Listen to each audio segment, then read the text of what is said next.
مساكم الله بالخير. طبعا نبتدي حلقتنا مال اليوم بالصلاة على محمد وآل محمد.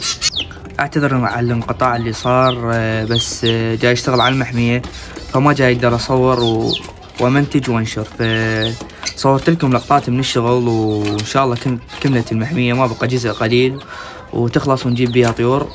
لا تنسون زر اللايك والاشتراك بالقناة ومشاهدة ممتعة. تعالوا اشوفكم شنو من تغييرات سويت في المحمية. اللهم صل على محمد وآل محمد. طبعا خليت الشمعات هنا لي فوق، سويت الكهربائيات، بقى راح اخلي نقطتين هنا، اخلي نقاط دقم. دقيت هذا الخشب علقت فيه البيوت، راح اصل هاي الصفحة الهن بيوت، وراح اجيب شجرة يابسة هنا اخليها، وهاي الصفحة راح اخلي بيها قفاص. وهاي هنا عندي هنا الكيبل، جبت هاي حتى اخلي بيها الكيبل ادقها بالحائط، بقى عندي هاي اكملها منها، هم اجيب لها بعد واكملها. تعالوا نشوف البيض اليوم، موعد تبقيس مال البيض. ما شاء الله، اللهم صل على محمد وآل محمد. غادي صرة بعد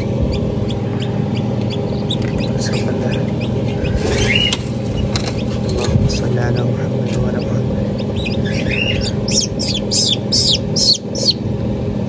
ما شاء الله.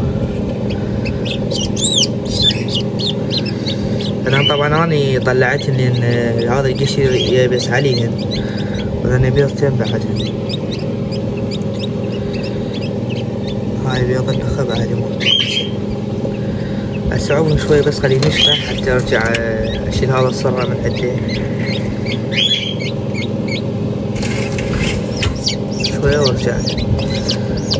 طبعا اليوم موعد الفحص مال البيض مال كناري. تعالوا خلينا نفحص البيض مالته. فحصت البيض مالته الحرامات ما شاء الله. طبعا ها صار ثاني مرة تبيض وما يشد البيض مالته، ما اعرف ليش، ما ملقح، ما ادري ليش. عودان خال عليها فحل وملقحها، صار هاي ثاني مرة تبيض والبيض ما يشد، ما اعرف ليش. الحمد لله. راح اعوفه يومين لحد ما تجهز واخلي لها الفحل حتى هم يلقحها وترجع تبيض ان شاء الله يشد البيض. اذا ما شد البيض مالتها ابيعها ما بقيها. خله فلش العش مالتها حتى بعد لا تظل تلوت. هذا فلشته. رجعت لكم باليوم الثاني من المحمية. طبعا سويت هاي هنا نقطتين. هاي النقطة راح اخلي هنا الفقاسة، اني راح اخلي نقطة للفقاسة ونقطة حجيب بيها القلوبات هنا شتهن. وطبعا بالفوم سديت هاي الفتحات كلها، وهاي من هالصفحة هم سديت الفتحات مثل ما تشوفون. هاي كلها سديت الفتحات من فوق هم سديتها. بقى عندي بس من هالصفحة بقت عندي فتحة، راح اجيب فوم واسدها، ما كفى ذاك عندي. وهذا الخشب كله راح اصبغه، راح تصير هاي الصفحة للبيوت.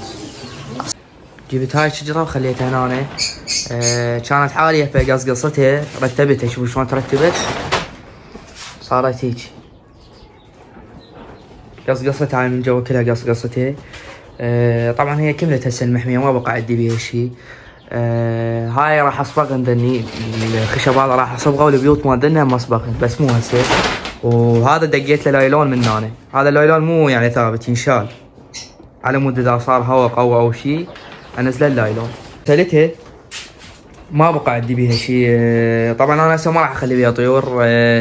عندي بقى هنا شغل بالبوره. هذا البوره راح اشيله واحفره بالحائط وارجع اسسه من جديد لان صاير مكانه نشاز. ومنه عندي طاق، اريد اسويه يعني. منه على الفيديو الجاي ان شاء الله تشوفون انه راح اخلي بيها الفناجس وتشوفون ايش راح اخلي بيها. وهنا مثل ما قلت لكم انه راح يصير هنا مكان الفقاصه، راح اخليه هنا. وتعالوا نشوفكم الفناجس اخبارهن.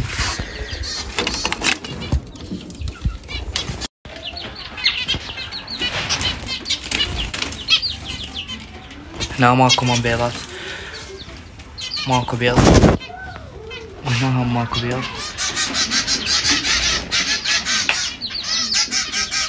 هاي هنا بيضات ما شاء الله. اعتقد هنا اكو بيض بس خلينا نشوف. هاي هنا اكو بيض بس ما يبين، صار جو بالقطن. ومثل ما تشوفون ذلي الافراق شلون كبرانات ما شاء الله. هذن كبرانات قامن يطيرن يعني، بس اكو بين اثنين ذني بعدن صغار. تعالوا خلينا نشوفكم الغندور ايش كبر صار. ما شاء الله، اللهم صل على محمد وآل محمد. كبرانات. نجيكم هنا من الكتاكيت. طبعا الكتاكيت طلعتهم من عندهن، هايهم هن شريتها من عندهن، صار لي تقريبا يومين هيك من شايلهم من عندهن لين كبرن فطعمتها من عندهن. ذني اني راح الديوكه اطلعهم من عند، يعني اعزل الديوكه وابيعهن، باقي بس الدجاجات يعني اصفيهن، وعندي بعد كتاكيت هم راح اصفيهن ابيع الديوكه. طبعا مثل ما تشوفون القفاصه وسخه وما خالي، ما جاي يستعملين حاليا خلطه هاي مالتنا 40 ماده لين منتهي بالمحميه، فان شاء الله بس كنت تكمل المحميه حتى اتفرغ لهن. ذن الفناجس السوبر جامبو ما اعرف حاليا بيضات تاليا ما جاي يشوفون ولا جاي منهن، بس على الاغلب يمكن جاي يشوفون يطبن بالبيض، يمكن بيضات. هسه نجيكم هنا.